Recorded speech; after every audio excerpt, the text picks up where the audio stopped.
मुनिराज की, परम पूज्य मुनि श्री निर्दोष सागर जी महामुनिराज की, परम पूज्य मुनि श्री निर्लोभ सागर जी महामुनिराज की।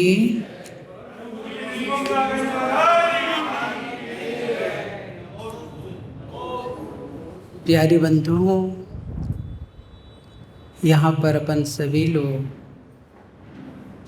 धन्य ध्यान करने के हिसाब से एकत्रित हुए हैं। आप सभी को मालूम है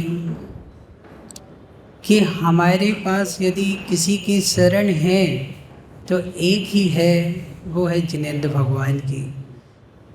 ऐसे शरण तो चार हैं, आपको मालूम है ना, चार ही शरण हैं, चार के अलावा कोई पांचवी शरण नहीं है।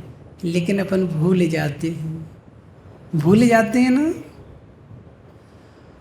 जिनसे हमारा तत्कालिक संबंध है उसको तो भूल जाते हैं, लेकिन याद रखते हैं जिससे हमारा तात्कालिक संबंध हो जाता है।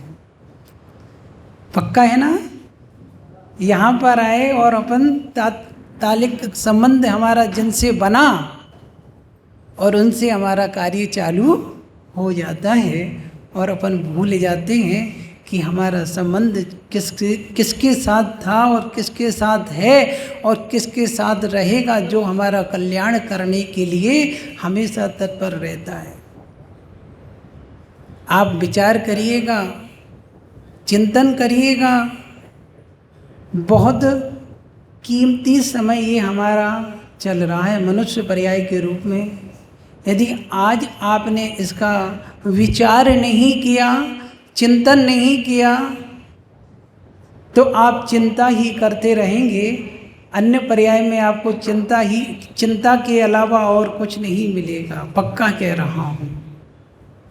अभी तो चिंतन करने के लिए हमारे पास मन है और कुछ करने की सामर्थ्य भी है, इसलिए तात्कालिक संबंध का ज़्यादा ध्यान ना देकर त्रिकालिक संबंध का ज़्यादा ध्यान देना चाहिए, तो आपका कल्याण हो जाएगा। एक सामान्य से छोटी सी कहानी के माध्यम से आपके दिमाग को स्थिर करना, मतलब व्यवस्थित करने का प्रयास करता हूँ। ध्यान से सुनना। एक राजा जिसने अपने बेटे को बिना कारण के निकाल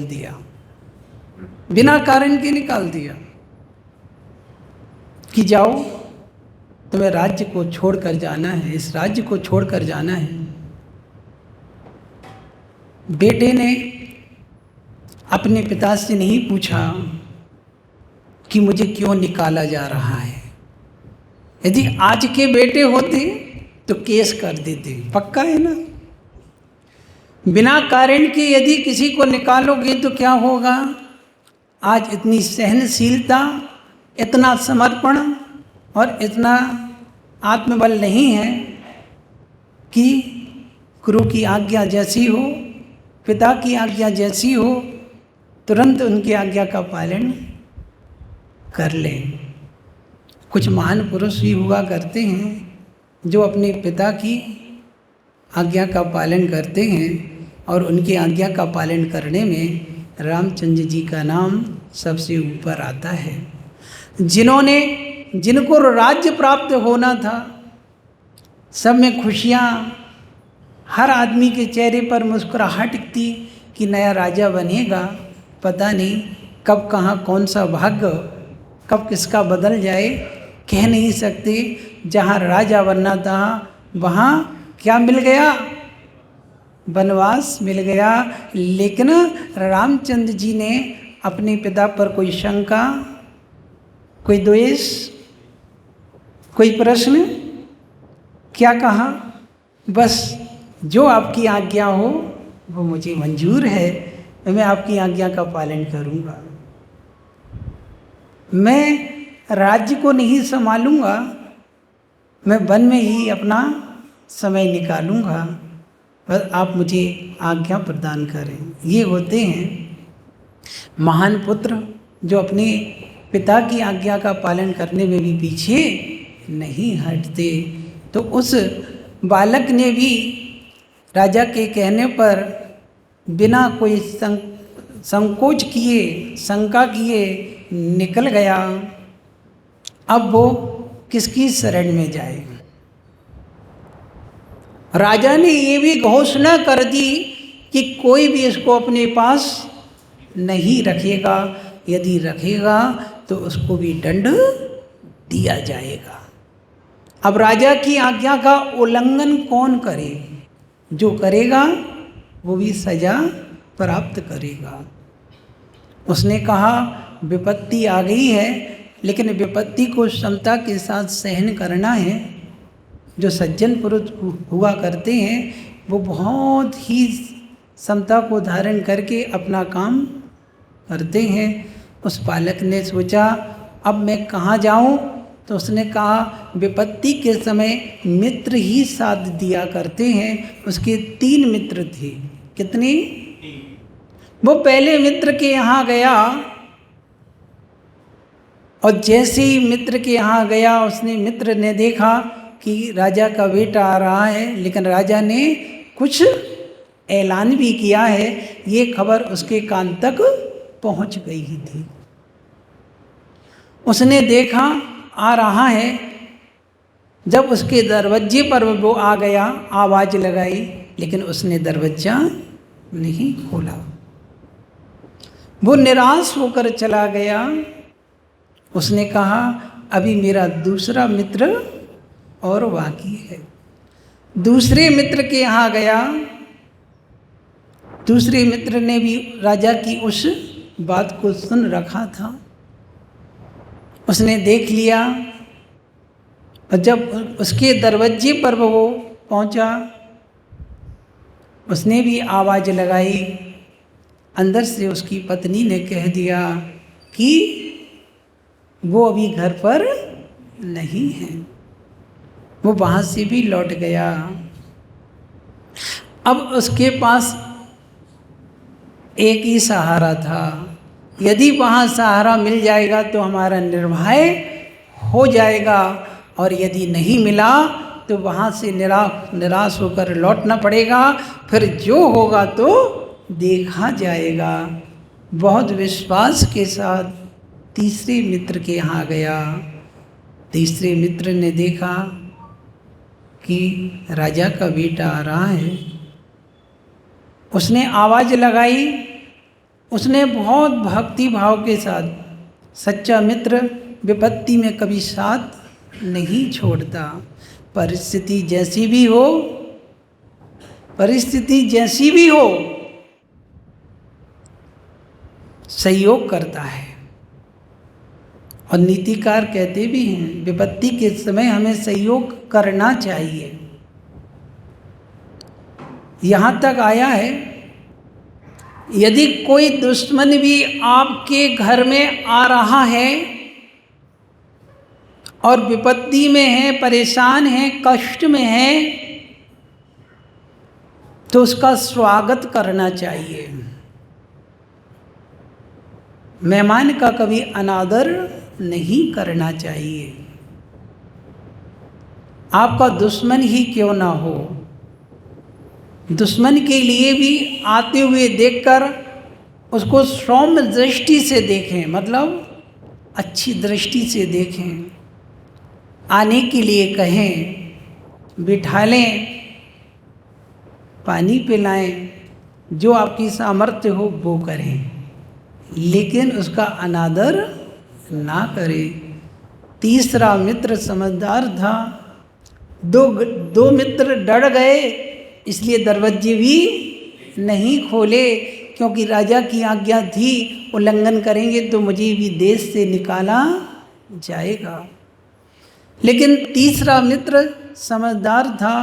उसने मित्र को अंदर बुलाया, दरवाजे खोले, अंदर बुलाया, कहा मित्र आइए, बैठिए। मित्र को अच्छा लगा कि कम से कम तीसरे मित्र ने तो हमारी विपत्ति के समय सहायता के लिए भाव बनाया, कम से कम बिठाला तो, अंदर आने के लिए तो कहा। उसको अच्छा लगा और कहा मित्र कैसे आना हुआ?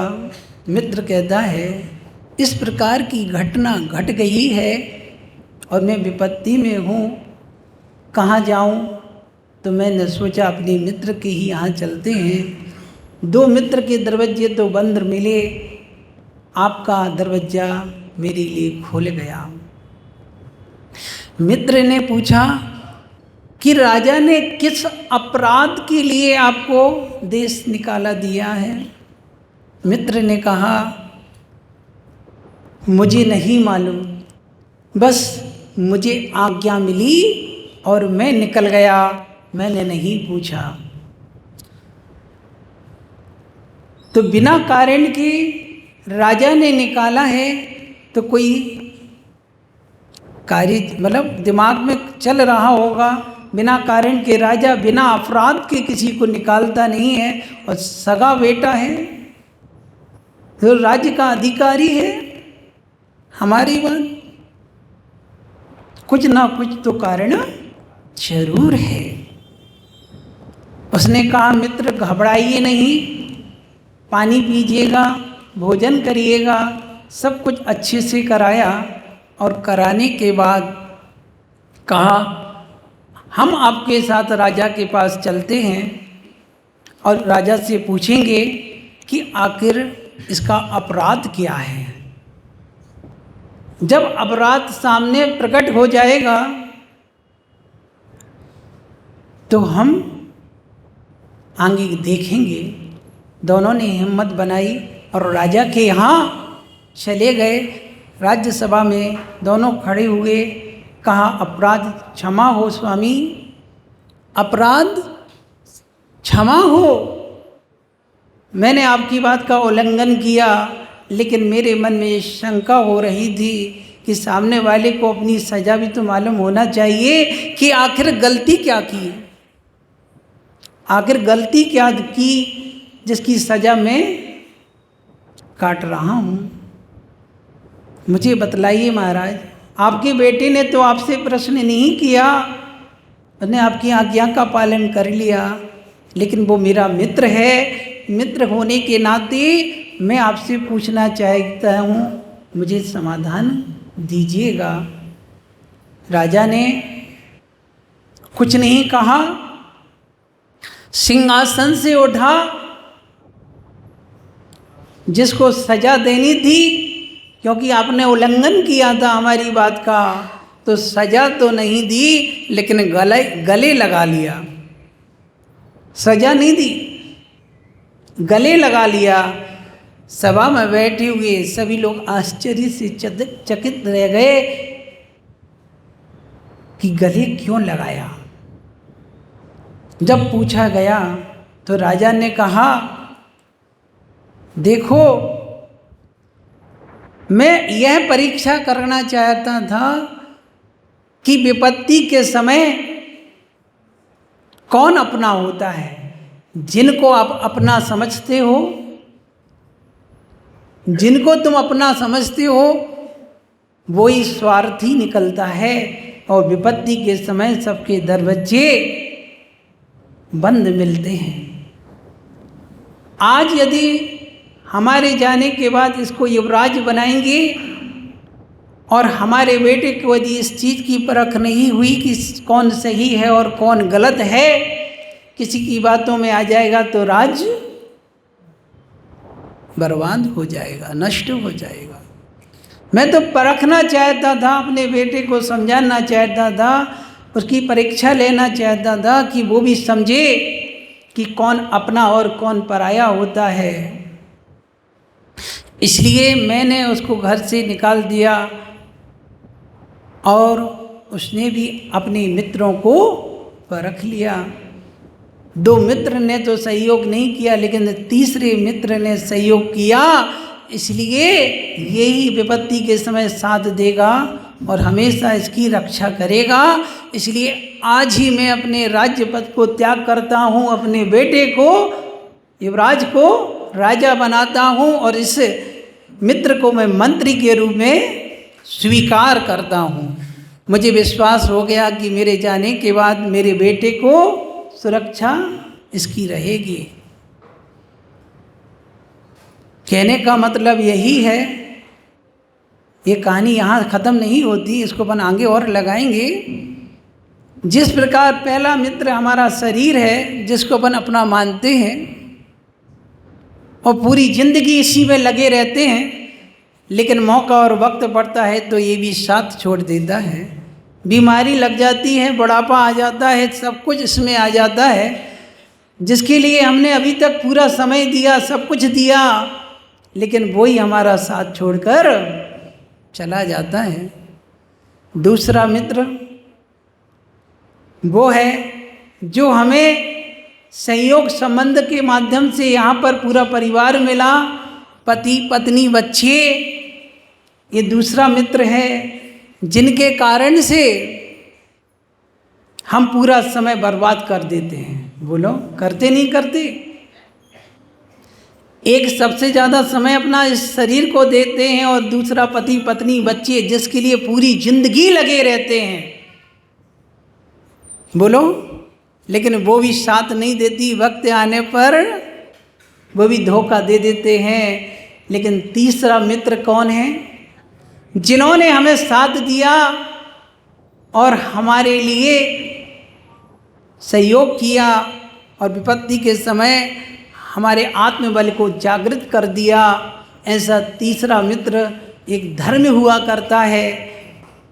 तीसरा मित्र कौन है? धर्म है, लेकिन उस तीसरे मित्र की ओर हमारा कभी ध्यान नहीं रहता। धर्म आपको हमेशा सहयोग करता है, आपको पापों से बचाता है, पुण्य का अर्जन कराता है और आपके कल्याण की भूमिका बनाता है। बोलो, ऐसे कितने लोग हैं जो धर्म को अपना मित्र बनाकर हमेशा आगे बढ़कर उस धर्म की राह पर चलने का विचार करते हैं। याद रखना, जीवन में सच्चे मित्र मिलना बहुत कठिन हुआ करते हैं। मिल जाएं तो महाराज जी हमेशा बोलते हैं कि 100 बार भी मनाना हो, 100 बार भी मनाना हो तो मना लेना, हाथ जोड़ लेना, खिला लेना, लेकिन मित्र को कभी छोड़ना नहीं। यदि सच्चे मित्र मिल जाएं तो, और स्वार्थी मिले तो हाथ जोड़ लेना। कौन सा हाथ? हाथ जोड़ो और पिंड छोड़ो। महाराज जी कहते ना, हाथ जोड़ो पिंड छोड़ो। यदि स्वार्थी मिल जाए तो हाथ जोड़कर पिंड छोड़ देना, और सच्चे मित्र मिल जाए तो 100 बार खिला देना, हाथ जोड़ लेना और अपना बनाने का प्रयास करना। और ज़्यादा ही आपको ये विकल्प हो कि ये मान नहीं रहा हो, तो महाराज जी का एक फार्मूला बहुत अच्छा है, हमेशा बोलते हैं कि कभी गड़बड़ हो जाए तो मन होता है कि शुरुआत कौन करे, कौन बोले। तो महाराज जी हमेशा कहते हैं, आप मत बोलो गम इस बात का नहीं, आप मत बोलो गम इस बात का नहीं, तुम मुस्कुरा कर देख लो, ये भी बोलने से कम नहीं, ये भी बोलने से कम नहीं। शुरुआत कोई नहीं कर पा रहा है, लेकिन चेहरे पर मुस्कुराहट ला दो, सामने वाला समझ जाएगा कि भाव है, या ये शुरुआत करें या हम शुरुआत करें, काम अपना बन जाएगा। इस प्रकार इस कहानी से यही समझना कि सच्चा मित्र यदि कोई है तो वो धर्म है, और धर्म को कभी नहीं छोड़ना।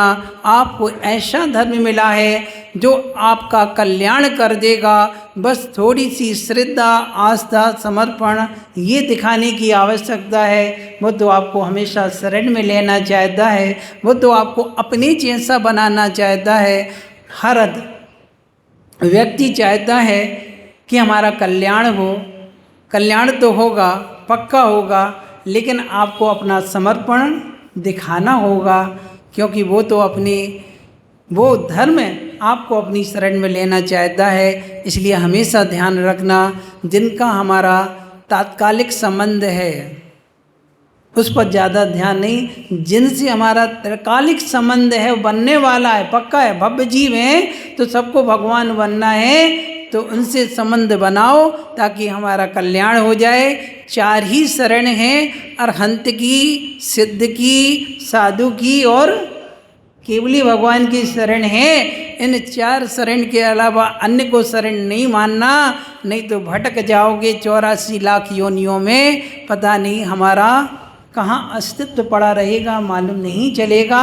इसलिए जो धर्म मिला है, सच्चा मिला है, अच्छा मिला है, महान मिला है, तो महान बनकर अपना कल्याण करो। इतना कहकर अपनी बात विराम लेता हूँ। बड़े महाराज जी के मुखारविंद से और भी सुनेंगे। जय बोलो महावीर भगवान की।